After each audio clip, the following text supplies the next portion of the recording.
A vida é seu maior tesouro.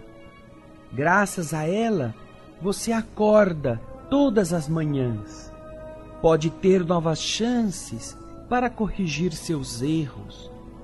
Pode dizer que ama e sentir o amor de alguém. Pode ver seus filhos crescerem. Graças à vida, você é capaz de lutar, aprender, perdoar e pedir desculpas. Graças à vida imortal e indestrutível, você pode sentir o carinho daqueles que partiram do mundo antes de você e que continuam vivos. A vida é seu maior tesouro, porque é o presente do Criador. Não misture bondade com mágoa, perdão com ressentimento, alegria com tristeza, fé com descrença. Se o Pai nos deu a vida, não vivamos de qualquer maneira. Tenhamos alegria de viver. O programa espírita feito especialmente para o seu coração.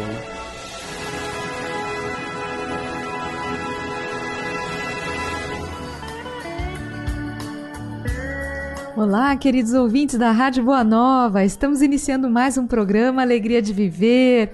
Como é bom, como é gratificante poder estarmos reunidos novamente, aprendendo sempre um pouco mais, como diz a introdução, que a vida é o nosso tesouro. Não vivamos de qualquer maneira, vivamos com alegria, tenhamos alegria de viver. Então, todos nós aqui reunidos hoje, eu, Solange Godoy, com o nosso querido André Luiz Ruiz. Como vai, André? Olá, Solange.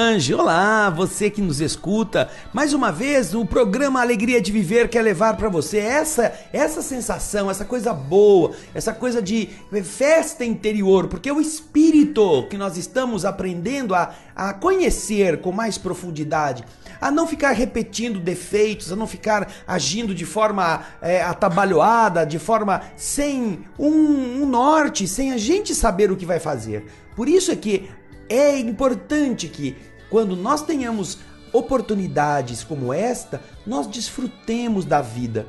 Não é viver de qualquer jeito, remoendo as aflições, mordendo a coleira, achando ruim com todo mundo, empurrando com a barriga, sem vontade. Não, viver é a coisa mais preciosa que existe.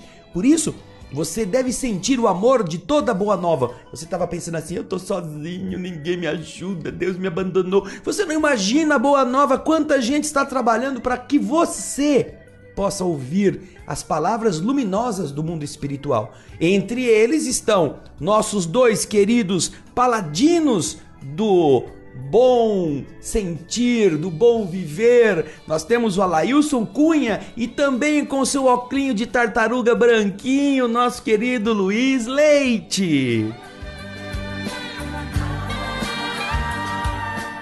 Lembrando que você também pode ser participante, coparticipante de toda essa equipe da Boa Nova, auxiliando na divulgação das mensagens, da música, das notícias, enfim, tantas coisas de qualidade, tanta matéria que envolve, que ilumina o nosso ser, o nosso coração. Basta ficar sócio do Clube Amigos da Boa Nova através do telefone 0800 12 18 38.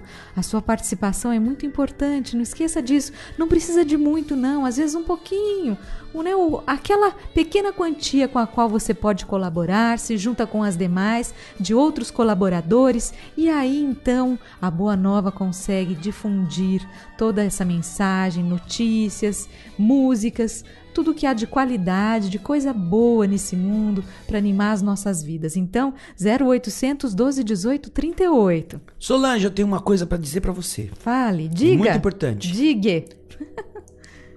Voltei. Eu voltei. Isso. Agora, tarará. Bom, vamos lá, nós voltamos então, gente, com o livro, comentários do livro Voltei, essa belíssima obra do irmão Jacó, psicografia de Francisco Cândido Xavier.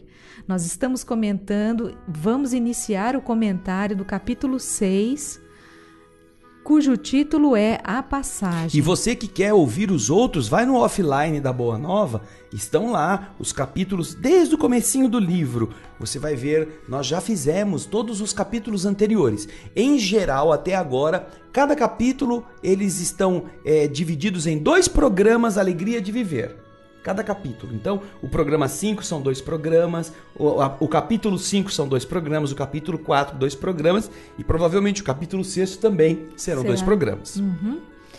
Vamos lá, então. Ele já desencarnou, Isso. já saiu do cemitério, já agora está esperando o que eu vou fazer da minha vida. Isso, ele está pensando e comentando. Irmão Jacó, quantas vezes julguei que morrer constituísse mera libertação, que a alma, ao se desvencilhar dos laços carnais, voaria em plena atmosfera, usando as faculdades de voar. Volitivas, a Volitivas. volitação. Ai, como eu pensei que era só isso. Entretanto, se é fácil deixar o veículo físico, é muito difícil abandonar a velha morada do mundo. É a mente está presa aqui. Posso hoje dizer que os elos morais são muito mais fortes que os liames da carne.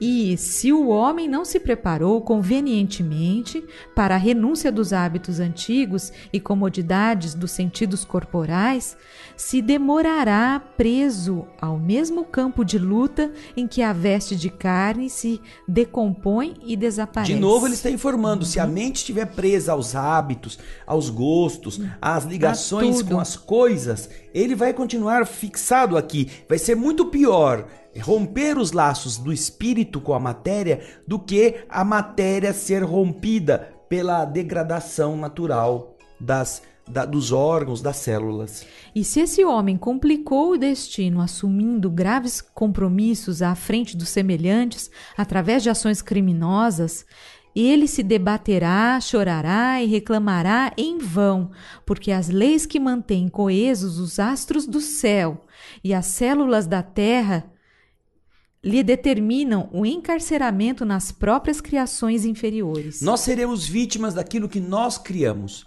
Se criamos coisas bonitas, moraremos no jardim da consciência limpa. Se não criamos nada, estaremos perdidos no cipoal confuso do vazio que não sabemos para que lado seguir. Mas se criamos um deserto estéril, um campo de espinhos, se criamos um pântano, vamos estar no deserto estéril, no pântano ou no campo espinhoso. É isso que ele está falando. Se o bem salva e ilumina, o mal perde e obscurece. Nos livremos do débito para que não venhamos a mergulhar no resgate trabalhoso e corrijamos o erro enquanto a hora é favorável, evitando a retificação muita vez dolorosa. É melhor a gente trabalhar agora, é melhor pedir desculpa aqui, é melhor reparar o mal aqui do que seguir para o outro lado com essa consciência culpada, porque lá vai ser muito mais difícil. Agora que me desembaraçara do corpo grosseiro, então restituído à terra, mãe comum das formas mortais, me intrigava o próprio destino. Vejam só, na primeira parte ele começa a fazer uma filosofia, ele começa a meditar a respeito do que é a morte, como nós devemos nos preparar para ela enquanto estamos vivos na matéria. Agora vai começar a parte que se chama Na Expectativa Inquietante. Ele tinha saído do corpo grosseiro, que fora devolvido à mãe de todas as formas mortais, que é a terra, mas ele estava intrigado quanto ao que vem depois, o seu destino. Abandonamos o cemitério e, preocupado, reparei que Marta sorria afavelmente para mim.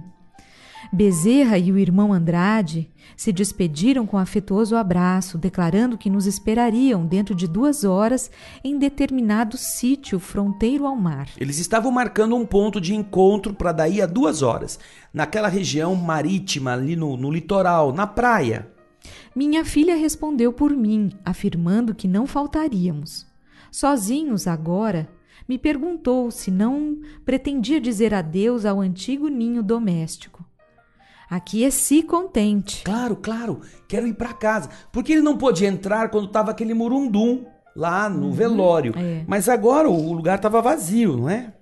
Com que ansiedade tornei ao ambiente familiar.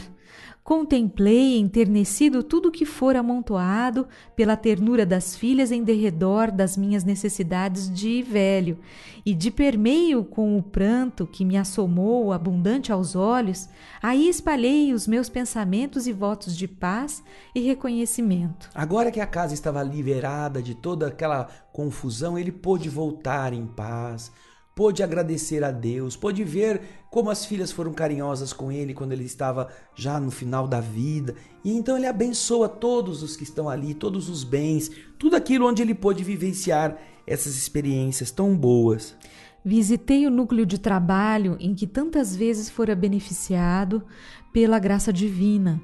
Abracei espiritualmente alguns amigos e me coloquei a caminho na direção da praia. Fora então ao local em que ele trabalhara, e na casa espírita, onde ele também prestara cooperação, junto aos que, aflitos, precisavam de amparo. E então, como espírito, abraçou todos aqueles que estavam ali, seja no núcleo de trabalho material, nas empresas ou nos lugares onde ele esteve, seja na casa em que ele militou como espírita devoto. A que destino me conduzia?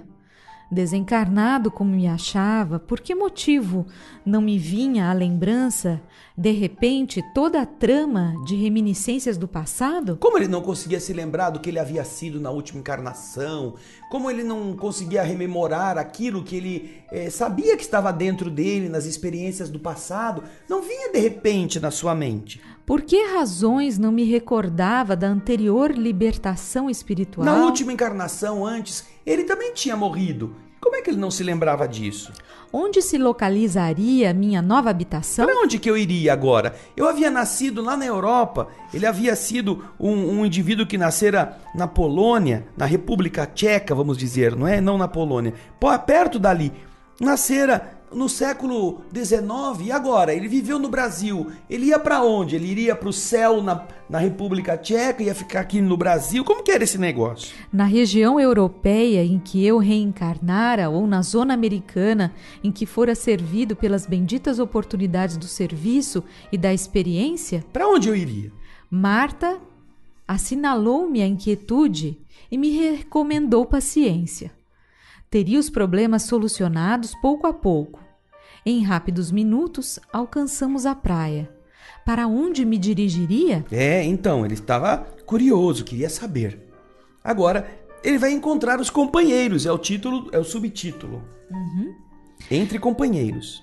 Em meia hora, se congregava ao nosso lado reduzida assembleia. Espíritos protetores traziam outras criaturas tão necessitadas de assistência quanto eu mesmo. Me esclareceu Marta que outros desencarnados carentes de amparo se reuniam aí, esperando também a oportunidade de se ausentarem dos círculos terrenos. Não era só ele que ia ser levado para o lado de lá através da caravana que Dr. Bezerra cuidaria. Outros iam aproveitar a viagem e estariam juntos e estavam sendo também reunidos naquele ambiente da praia. Admirado, notei neles o abatimento, o cansaço. Exceção de 2 dos 15 convalescentes da morte, entre aspas, ele coloca aqui, que se aglomeravam junto de mim, sob o patrocínio de amigos abnegados, mostravam-se eles o olhar vitrificado e se movimentavam maquinalmente, orientados pelos benfeitores. Vejam só, somente 2 desses 15 que ele está dizendo, que com ele formavam 16, tinham um pouco de noção do que estava acontecendo. E os outros, todos eles, estavam ali perdidos, o olhar vitrificado, não sabiam direito o que tinha acontecido e eram conduzidos como crianças pelos benfeitores que os estavam amparando. Acredito que, por minha vez, não revelava aspecto exterior mais atraente. Todavia, não perdera a faculdade de analisar a situação. Não que ele fosse muito melhor, que ele fosse muito mais bonito, que ele estivesse ali rutilante como uma estrelinha, mas ele estava lúcido. Ele havia guardado a consciência clara de quem ele era, o que ele estava fazendo ali. Os outros não, os outros estavam como que meio sedados, meio assim, inconscientes. Podia conversar à vontade e mesmo confortar um deles, dos de melhor posição psíquica, que simpatizou comigo à primeira vista. O irmão Andrade, novamente conosco, me notificou, delicado, que nem todos os socorridos se haviam desencarnado na véspera. Alguns permaneciam liberados desde alguns dias, mas não se apresentavam em condições de seguir adiante, senão naquela noite formosa e pacífica. Então, ele havia morrido um dia antes e estava pronto para ir, mas alguns dos outros estavam ali, eles já tinham morrido fazia algum tempo, já estavam ali, mas ainda não tinham condições de se prestar a esse transporte. Afirmou que não era fácil abandonar sozinho, sem maior experiência na espiritualidade superior, o domicílio dos homens. Inumeráveis entidades inferiores cercam os recém-libertos, tentando realgemá-los às sensações do plano físico. Não seria justo expor amigos bem-intencionados a semelhantes ataques e, por isso, se formavam extensos cordões de vigilância. Então, estavam eles necessitados de amparo. Para isso, eles iriam seguir para o plano espiritual dentro de uma proteção. E estavam sendo formados cordões de vigilância para recolher estes seres que tinham desencarnado, a fim de que eles não fossem cooptados, não fossem atraídos por entidades inferiores que não querem que outros progridam, que querem mantê-los presos a essas regiões inferiores. Então, por isso que eles estavam ali dentro de um ambiente mais ou menos defendido. O irmão Andrade me disse que os pensamentos desordenados de milhões de pessoas encarnadas e desencarnadas do ambiente humano criam verdadeiros campos de imantação aos quais não se subtrai a alma facilmente.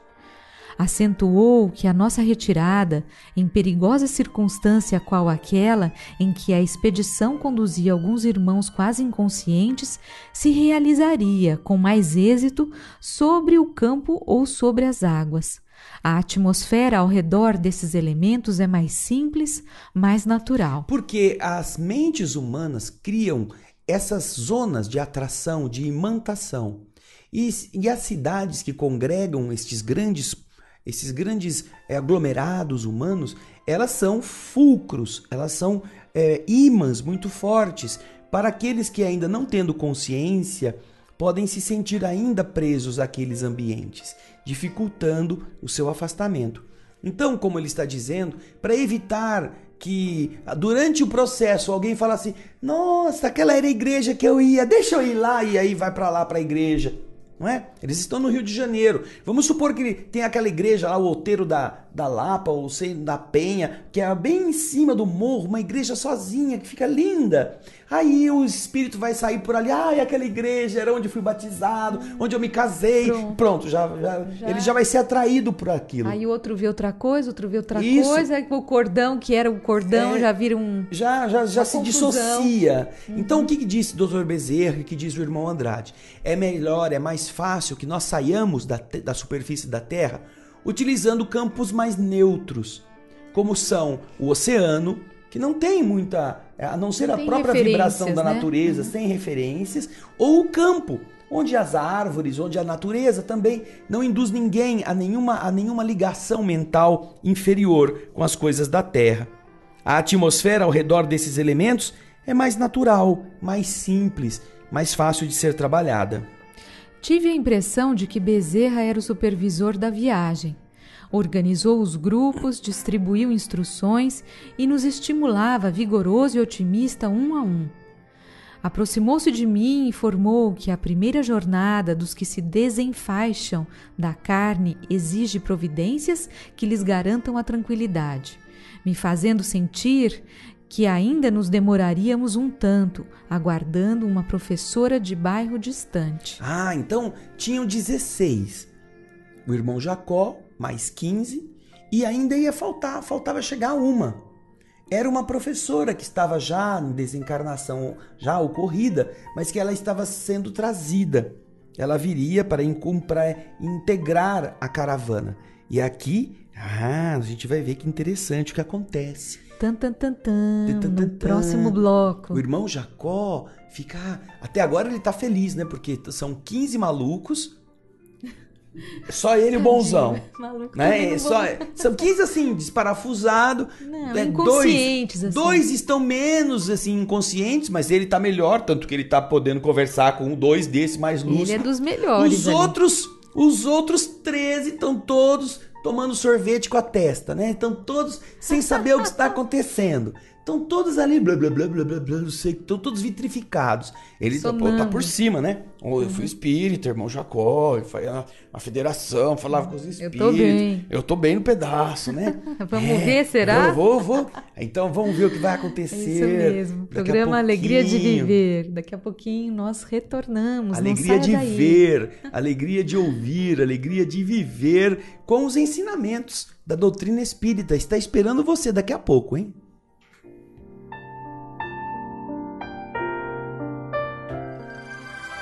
Estamos apresentando um programa Alegria de Viver.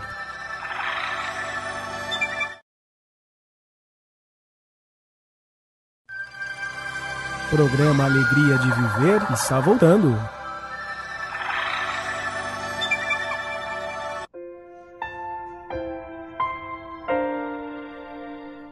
Nós estamos retornando com o programa Alegria de Viver. Para você que se sintonizou conosco, estamos fazendo a leitura e comentário do livro Voltei, livro que é do irmão Jacó, Espírito Irmão Jacó, e a psicografia de Francisco Cândido Xavier. Estamos fazendo a leitura do capítulo 6º, cujo título é A Passagem, mas nós já estamos no subtítulo Entre Companheiros. Eu vou retomar a leitura, André, para a gente dar prosseguimento. Dr. Bezerra se aproximou de mim e informou que a primeira jornada dos que se desenfaixam da carne exige providências que lhes garantam a tranquilidade, me fazendo sentir que ainda nos demoraríamos um tanto, aguardando uma professora de bairro distante. É preciso tomar cuidados, porque os que acabam de desencarnar, eles ainda não têm o domínio completo daquilo que representa estar no plano invisível. Os que estavam com o grupo, vocês viram no bloco anterior, eram 15, além do irmão Jacó. Destes 15, 13 estavam totalmente inconscientes. Parece que estavam vivendo ainda presos ao mundo, com a mente cristalizada. Somente 2 tinham condições de compreender um pouquinho o que estava acontecendo. E o melhorzinho era o irmão Jacó. Ele era o que tinha lucidez, que sabia falar, que estava podendo argumentar, que tinha condições de interagir. Então, Dr. Bezerra disse, nós temos que tomar certas cautelas para que o nosso deslocamento seja seguro. Mas nós ainda precisamos esperar mais uma pessoa que vai chegar. Ela ainda não veio, mas ela vai conosco. É uma professora que vem vindo de um bairro distante que desencarnou e vai com a gente. Alguns minutos se passaram e respeitável senhora, ao lado de 2 benfeitores, acercou-se de nós. Reconheci-lhe a elevação pela invejável serenidade. Formosa alegria lhe pairava no semblante calmo. Saudou-nos a todos, simpática e feliz. De todos nós, os recém-desencarnados que ali nos reuníamos, era a única de cujo peito irradiava a luz. Era a única iluminada. Identifiquei nela a humildade cristã. A evidente superioridade que a distanciava de nós parecia afligi-la, tal a modéstia que lhe transparecia das atitudes. Todos os 15 estavam em situações difíceis. O Jacozinho era o menos ruim. Agora chegou aquela que já tinha luz dentro do coração, dentro do espírito, e que se sentia aflita por ver que essa luz estava saindo dela.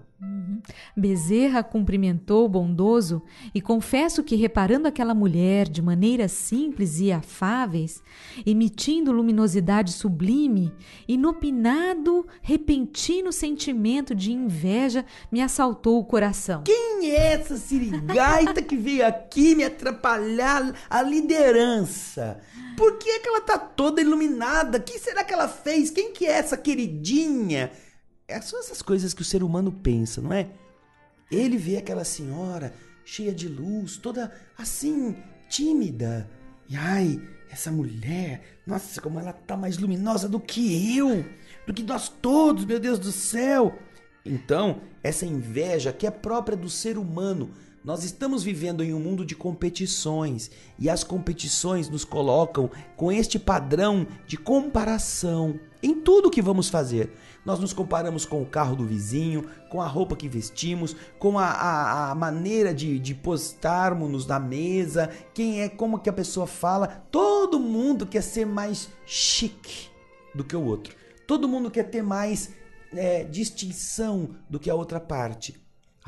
É uma verdadeira tragédia duas mulheres irem na mesma festa vestindo o vestido igual. Ai, que coisa horrorosa. A fulana e já sai no jornal no dia seguinte, como vocês veem tantas vezes na imprensa, dar valor a esta tolice. Então, agora irmão Jacó está vendo um ser, espiritualmente falando, mais elevado do que ele. E o que ele nos conta é exatamente o espelho do que nós somos. Um insuperável, incontido sentimento de inveja tomou conta do coração dele. Marta, todavia, me lançou o olhar de branda reprimenda. Um beliscão perispiritual que ele recebeu da filha. Ela olhou para ele assim, como dizer: pai, aqui todo mundo escuta o que um pensa. Fiquei quieto imediatamente, ponderando os sacrifícios a que fora por certo conduzida a bem-aventurada criatura, que me impressionava tão fortemente para conquistar o precioso atributo. Então, ao invés de ele ficar pensando no lado da inveja, ele começou a pensar: nossa, essa senhorinha deve ter sofrido, imagina como custou para ela conseguir, quantas dores, quanta renúncia. Ele começou a usar o pensamento para outro lado. Isso significa exatamente a disciplina da mente. Porque a mente indisciplinada, a filha dele está informando. Se você ficar pensando essas coisas, todo mundo aqui vai saber. Porque aqui pensou, já está feita a tragédia. Dono de enorme cabedal de informações sobre os maléficos efeitos da emissão mental menos digna, busquei a recuperação própria, me reconciliando, apressado comigo mesmo, em face da veneranda educadora cuja superioridade quase me feriu. Rearticulei as ideias do bem, lhes dando curso intenso na atividade interior. Minha filha sorriu, me aprovando em silêncio. Ai pai, você vai me fazer passar vergonha. Você não pode ser assim. Você já não está mais como antes estava na terra. Vocês já notaram, queridas irmãs, queridos irmãos, que na terra a gente pensa tudo de ruim dos outros e dá um sorrisinho e diz para você: nossa, como você é bacana, como eu gosto de você. E dentro você está falando: podia morrer, bandido, sem vergonha. Amiga. Ai, minha amiga. Isso é bom na Terra, porque os espíritos encarnados não conseguem ver o que nós estamos pensando. Mas, no plano espiritual, quando nós não nos habituamos a ser autênticos, essas pessoas acostumadas a fingir vão passar muito apertado no plano espiritual. Porque elas vão achar que, mesmo que ela não fale, bastando pensar, ela continua sem ser vista. Mas não é assim. Então, irmão Jacó, quando vê alguém acostumado, não é? Ele era empresário. Ele viveu no meio do comércio, ele viveu competindo com outros que também estavam lutando para ganhar a vida. Então você desenvolve um senso de observação e de comparação com os seus concorrentes. E você quer ser melhor do que eles. Então você vicia a mente exatamente nesse raciocínio chulo, baixo, que na Terra não tem tantos problemas, mas no plano espiritual é uma verdadeira pedrada. Então a filha olhou para ele e falou, pai, e ele fala, ai não, é verdade, eu sei que o pensamento no plano espiritual, a emissão mental menos digna possui efeitos maléficos.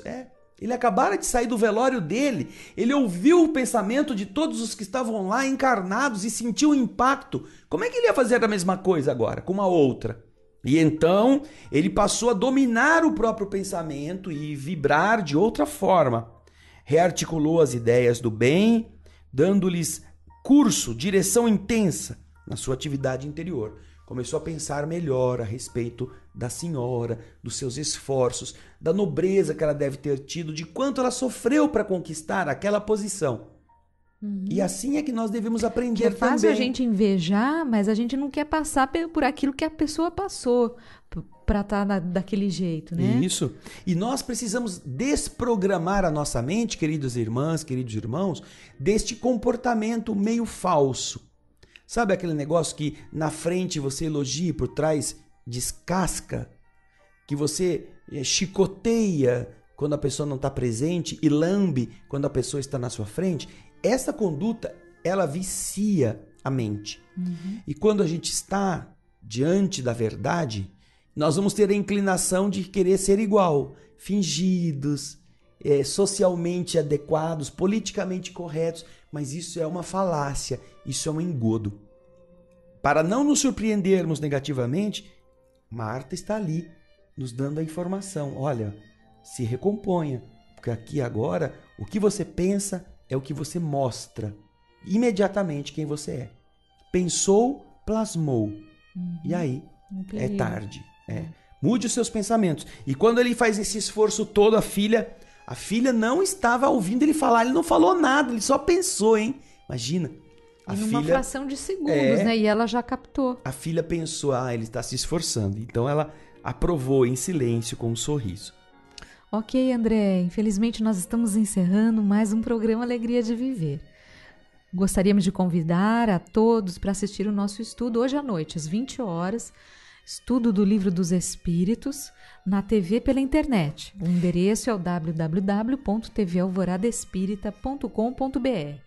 E nós estamos lembrando que neste período vamos apresentar vários vídeos muito instrutivos, vídeos interessantes vinculados aos assuntos, aos temas que o Livro dos Espíritos está tratando e tem tratado em relação a sono, aos sonhos. Vamos apresentar alguns vídeos e depois sobre outros assuntos nós também estaremos apresentando uma sequência de imagens, de documentários muito instrutivos. Você que se sintonizar hoje com a TV Alvorada Espírita já vai poder ter acesso a essas informações e vai aprender coisas muito preciosas. Muito bem, nós agradecemos a sua participação, que essa semana seja de muita paz e até a próxima edição do programa Alegria de Viver. Mais algum recado, André? Não, só ok, isso. Então, vamos fechar os nossos olhos e fazer a nossa vibração.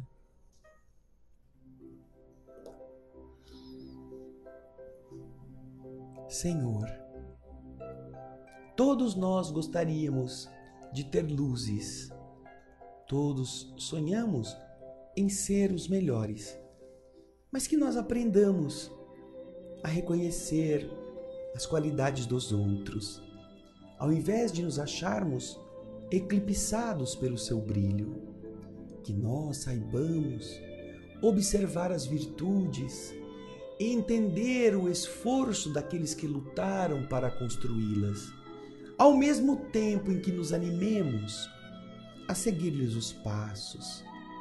Que nossa conduta não precise esperar a desencarnação para que nós nos conscientizemos do dever que temos de olhar as coisas boas, de admirar as boas criaturas, de lutar para que elas prossigam no mesmo caminho, de enaltecer-lhes com verdade, com simpatia, tudo o que elas tiveram que fazer para que nós aprendêssemos com elas. Ah, Senhor, que coisa boa encontrarmos pessoas ao nosso lado que nos ensinem valores que ainda não aprendemos, que com seus exemplos, na condição às vezes de empregados do nosso lar, de funcionários da nossa família, de agentes subordinados em nossos trabalhos, são capazes de vivenciar paz de consciência, alegria de relacionamento, equilíbrio na corrigenda, silêncio na dor, boa palavra na hora difícil. Como é bom encontrar pessoas que, quando todos estão batendo cabeça na confusão, estão serenas, indicando o rumo. E assim, querido mestre, conquistar o que esta professora conquistou, dando de si mesma na educação de centenas ou milhares de crianças, mal paga, mal compreendida, vencida às vezes pelo cansaço de noites em claro, na preparação de aulas, na correção de tarefas e provas, a renúncia deste ser. Aureolou-a com a luz que ela merece. E então encontramos o que somos na palavra de Jacó. Despeitados,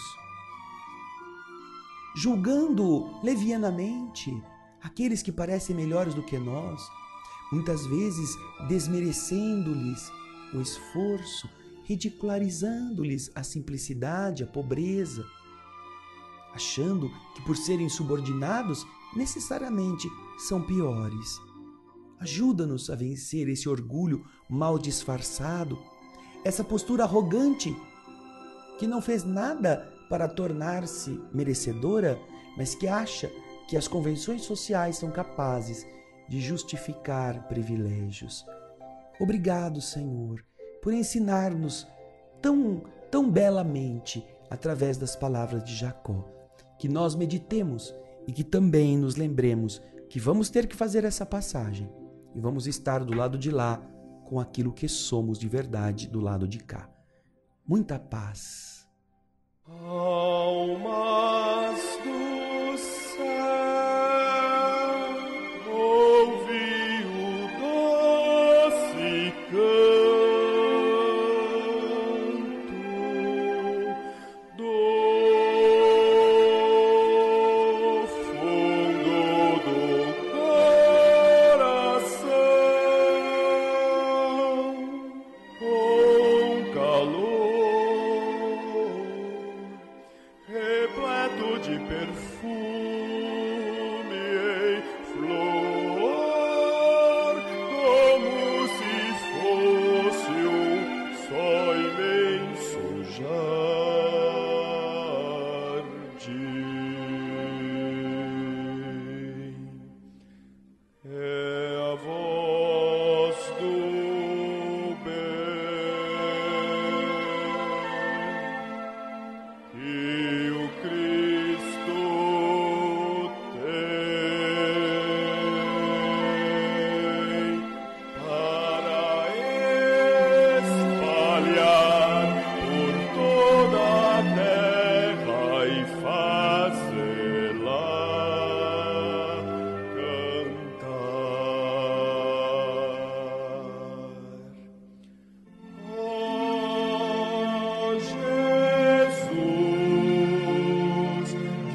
te ajudá-lo a te achar, ó meu Senhor, e ensino amor. Quero ser